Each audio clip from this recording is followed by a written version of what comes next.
Saiba Mais dessa semana vai falar da Política Nacional de Mobilidade Urbana prevista em lei que entrou em vigor há 2 anos.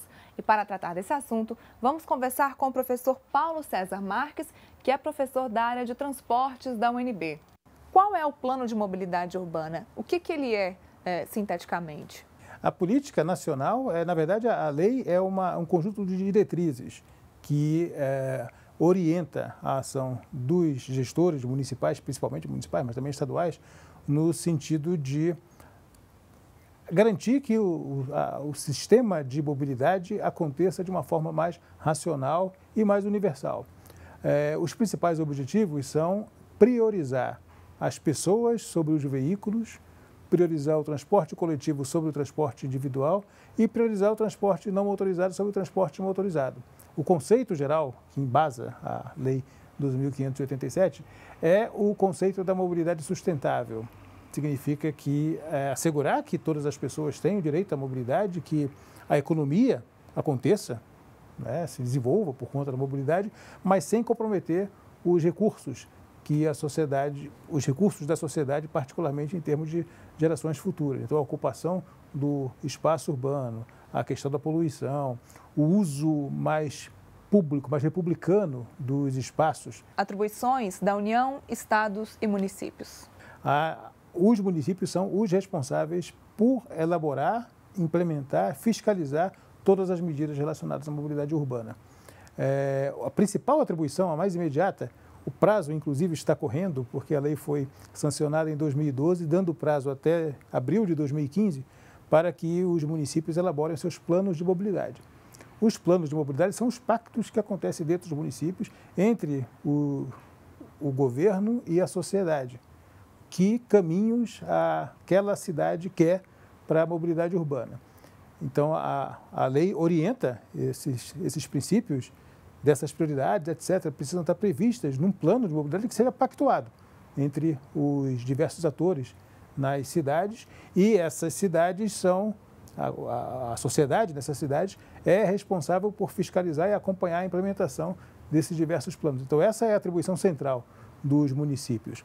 O Estado, o principal papel do Estado é ser o articulador de municípios de uma mesma região, principalmente no caso das regiões metropolitanas, mas não só, algumas áreas que têm características de áreas metropolitanas, sistemas de transporte que atendem diversas cidades. O papel do Estado, principalmente, é fazer essa articulação entre os municípios, no sentido de garantir que, independente do limite de cada município, de que lado do limite as pessoas moram, o sistema funcione bem para todo mundo.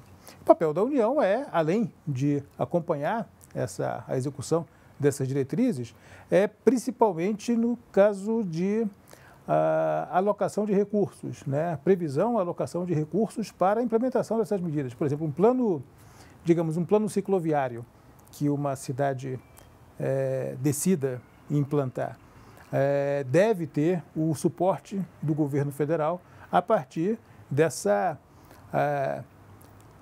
de uma certa obediência aos princípios que estão na lei federal. O pedágio e o rodízio, eles são permitidos por lei? Já eram antes da sanção da lei 2.587. Esses mecanismos já existiam e já eram possíveis de serem adotados. Mas muitos prefeitos, muitos gestores tinham essa insegurança de saber se tinham ou não tinham respaldo legal para implementar algum tipo de restrição à circulação do automóvel. Por conta disso, a lei tem, explicitamente, a lei da Política Nacional de Mobilidade Urbana, ela exemplifica, lista essas medidas, a cobrança de estacionamento, o rodízio, a restrição à circulação de automóveis, como mecanismos possíveis de serem adotados. Então, se existia insegurança por parte de algum prefeito, ele desaparece agora com essa lei.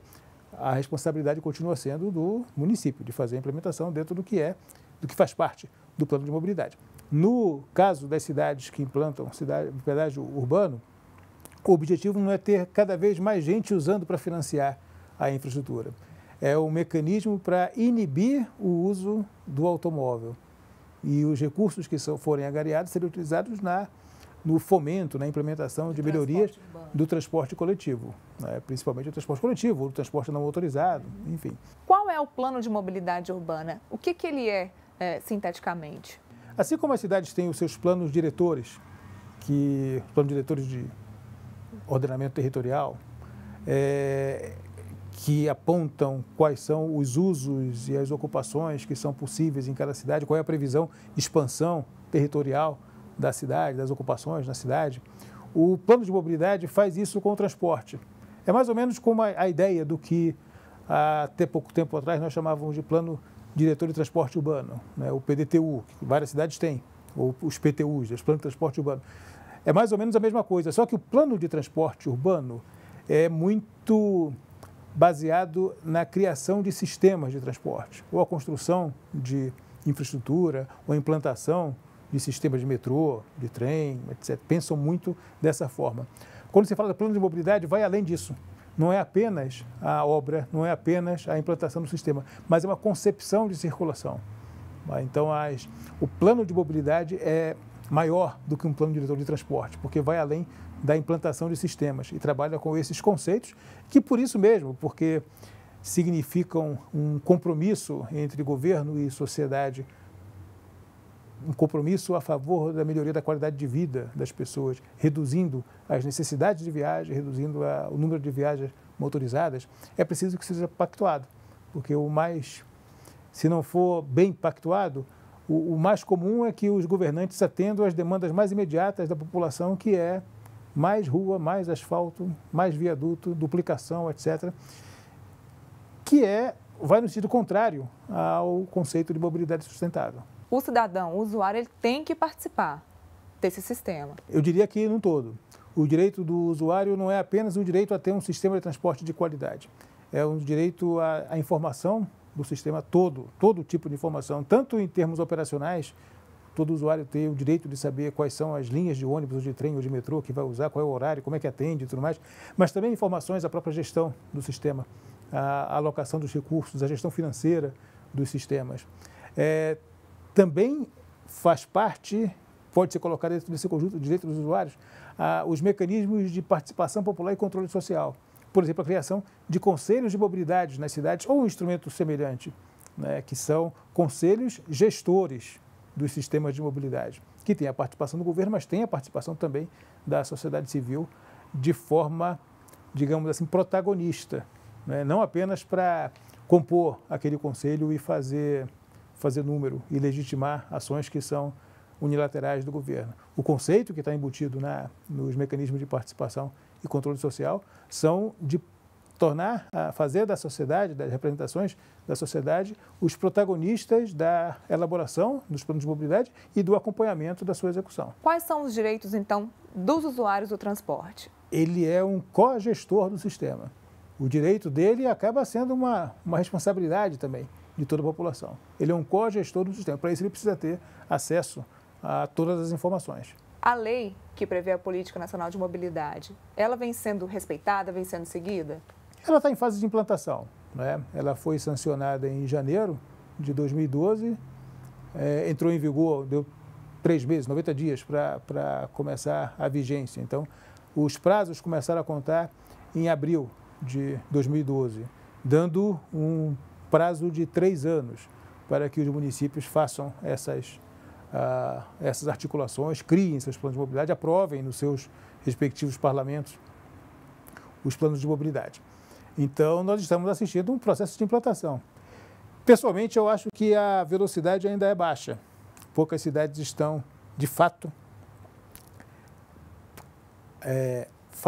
elaborando, implementando o que está previsto em lei. Por causa do desmantelamento do Estado que nós sofremos nos últimos anos, muitos dos municípios não têm condições técnicas de elaboração desses planos de mobilidade. Uma coisa interessante seria o governo federal atuar no sentido de dar suporte, dar apoio com técnicos, com publicações e até com recursos para que consultorias que mereçam esse nome, né? Não meros escritórios de agenciamento de projetos, mas consultorias sérias que pudessem, de fato, dar suporte a essas ações dos municípios.